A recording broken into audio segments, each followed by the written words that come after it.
NBA free agency gets started today, and you can expect the Raptors to be active to address the deficiencies with their roster, but it may not be the free agents that they have their eyes on, but rather centers that they can trade for, as reports are emerging that they still have interest in Rudy Gobert and Deandre Ayton. So in today's video, we're going to break down if the Raptors should pursue either of these centers and what the trade would look like.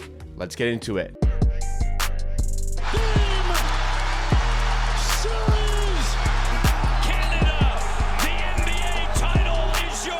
What's going on, NBA and Raptors fans? It's Jacob here, back with Amateur Hour Sports for another Toronto Raptors YouTube video. On this channel, I give you the greatest coverage and analysis on the latest Toronto Raptors news, and I'm going to be doing it all throughout the offseason. So if you like what you see from today's video, then make sure you are subscribed to Amateur Hour Sports. We're on a road to 10,000 subscribers. We are almost there, and you can help us get to that huge milestone. If you find yourself enjoying this video along the way, be sure to drop a like. We want to hit 250 likes on today's video. But what we are talking about today is the Raptors, with that reported interest kind of re-emerging, or maybe it never went away, in acquiring Rudy Gobert from the Utah Jazz or DeAndre Ayton from the Phoenix Suns via a sign and trade. It seems like drafting Christian Koloko 33rd overall is not going to deter the Raptors from actually going to pursue a center, according to these reports.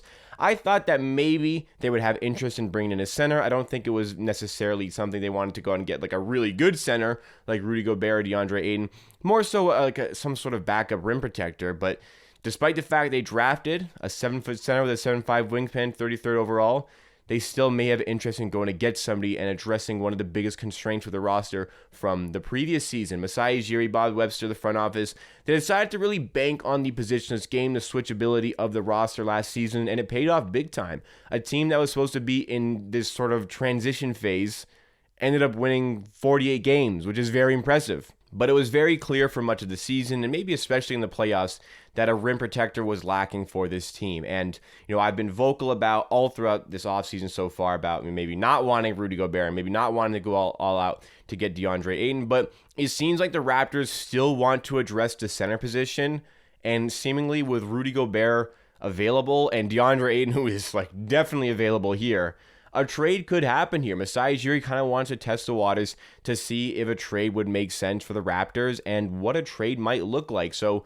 we want to talk about, first of all, the fit with the roster for either of these players. As you go to Rudy Gobert, he kind of gets played off the court when he's in playoff situations with the Utah Jazz, and that's my biggest criticism of the player. He's no doubt a stellar defender, one of the best defenders in the league, and he can be that defensive anchor for a team. And to be honest, he can take a team that maybe doesn't have very good defenders like the Utah Jazz and make them one of the best defensive teams in the league on his own. He is that good. And a lot of the reasons why he got played off the floor in those playoff games, which I've roasted him for many times, but a lot of it is because of the team around him, of maybe not so great defenders. But if he were with the Raptors, where the players on the outside are not getting blown by nearly as much, because you've got Fred, Siakam, OG, Scottie, whoever's there from the team if the trade is made, these guys aren't going to let those outside players blow past him as easily.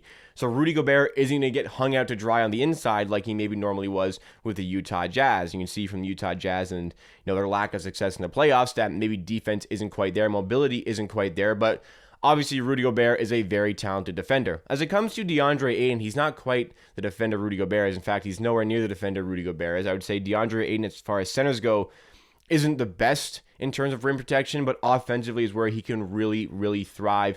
I think that playoff series the Suns had against the Pelicans, where Devin Booker was injured, really showcased the talent that DeAndre Ayton has, his ability to hit some tough shots in mid-range, has some sort of a jump shot. He really isn't using it for the Suns. I'm wondering if that's them not allowing him to do so, but if you look at some tape from him playing for Arizona in college, he's got a deep game. He can definitely get to a point where he hit threes at some point in his career. He can kind of hit his free throws. He's a good player. No question he's a good player.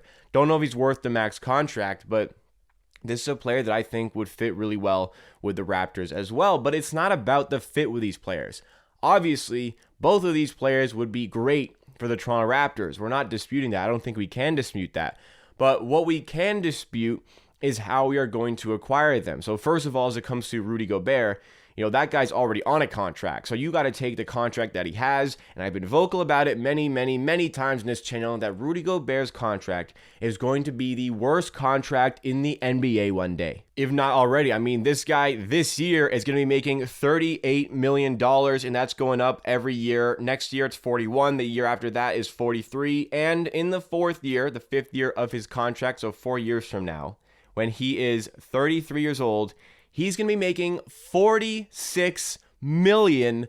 That is the type of money I want to pay to a bona fide superstar, the number one option on a playoff team, the number one option on a contending playoff team. And the salary cap going up like $12 million next year isn't really going to save the fact that that is a terrible contract. And just putting a team around a player making that much money is going to be extremely difficult. I probably wouldn't recommend any team going to make this trade because you got to deal with that money for so long. You got to put a team around that for so long. Like Rudy Gobert is not a guy who just kind of plugs into any system. Like you really have to find a team that works around him based on maybe his lack of skill set on offense. Like sure, he's a great pick and roller. Sure, he can score, very good field goal percentage, but limited. He's limited offensively in what he can do because he is, somebody who can't shoot, doesn't have the jump shot. He's an interior presence. Defensively, sure, he can play fine, really, really good in drop coverage, but I've seen him get played off the floor for Utah, and I said that I don't think that's as big of a problem for the Raptors, but it's still something you have to consider. You shouldn't have to make all these adjustments for a player making that much money. If a player is making that much money, they should slot in and just be the best player for every team. So as far as Rudy Gobert goes, I'm not even going to entertain a discussion about what the trade could look like because it just does not make sense for the Raptors to take on that amount of money. I know there's all these reports the Raptors are interested, but Masai Ujiri has to be too smart to tie himself up with that contract with the core that is ascending so well with this team. Scottie Barnes, a player that we can probably build around in the future. That's the expectation. Why restrict yourself with a player like this? I don't see that happening. Deandre Ayton is a little bit more interesting because, he's looking for the max. I don't think he's quite worth it. He may just get it just because, if you're going to pay him mid to high 20s, you may as well go above 30 and then get into max territory. You may as well give him the max. That's kind of the situation, it seems.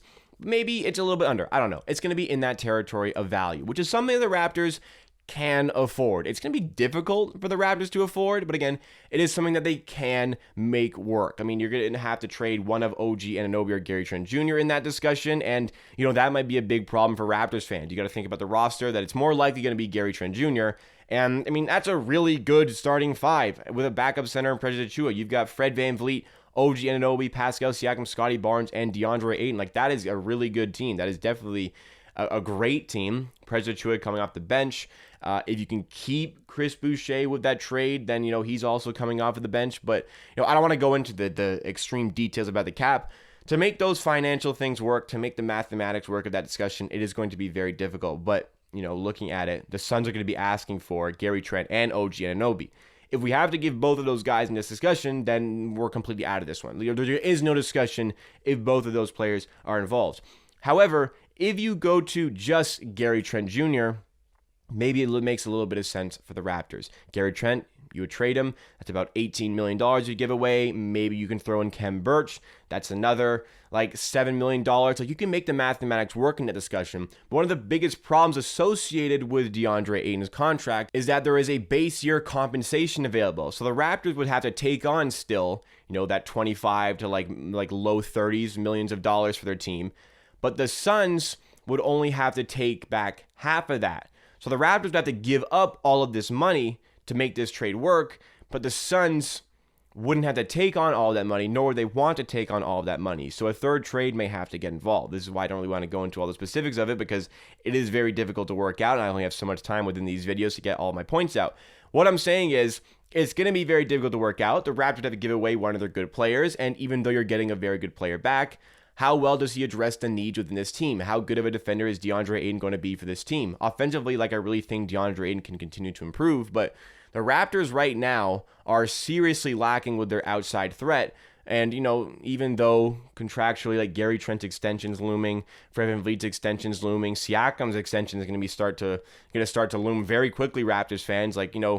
Cap-wise, we're in a very difficult situation, so locking in a player for 4 or 5 years, maybe a little bit smarter with Deandre Ayton, but Like, this team is really, really lacking with shooters. We keep saying we're missing shooters. Why would we go trade away like our best one in Gary Trent Jr.? That doesn't make a lot of sense to me. And Gary Trent, who is so young still, 23, 24 years old, I expect him to continue to ascend with his offensive game and continue to ascend with his defensive game. Like, that is such a good shooting guard to have in your starting lineup that I would love to keep for the foreseeable future.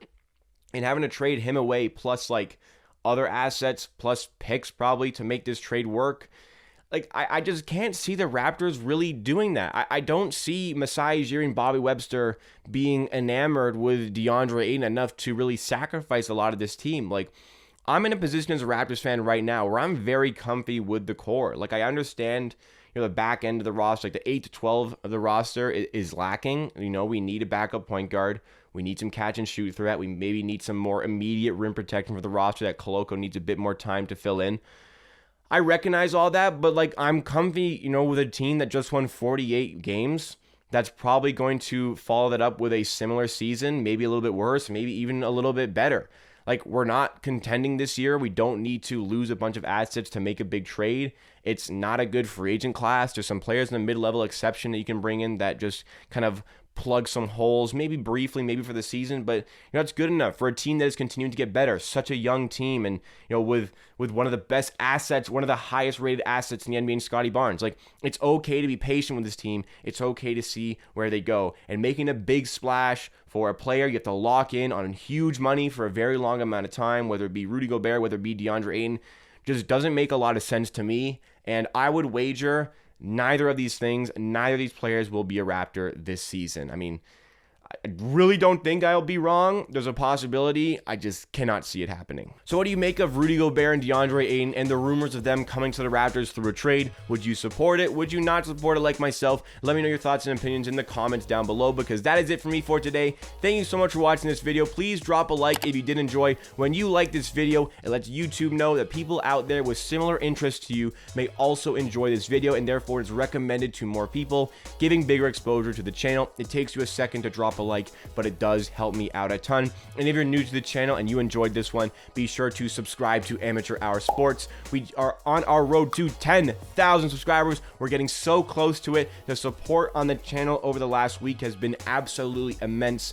Thank you so much, everybody. I am super grateful. A lot of new subscribers. So, hello, if this is your first time here. Thank you for subscribing and everybody liking the videos. I truly am grateful, and I really do appreciate it. We got great content on the way. We're going to be live streaming for Free Agent Frenzy at 6 p.m. Eastern Time on my Twitch channel. You can check that out with the link in the description at twitch.tv/amateursports. Hope to see you there. If not, I'll see you again next time for another video.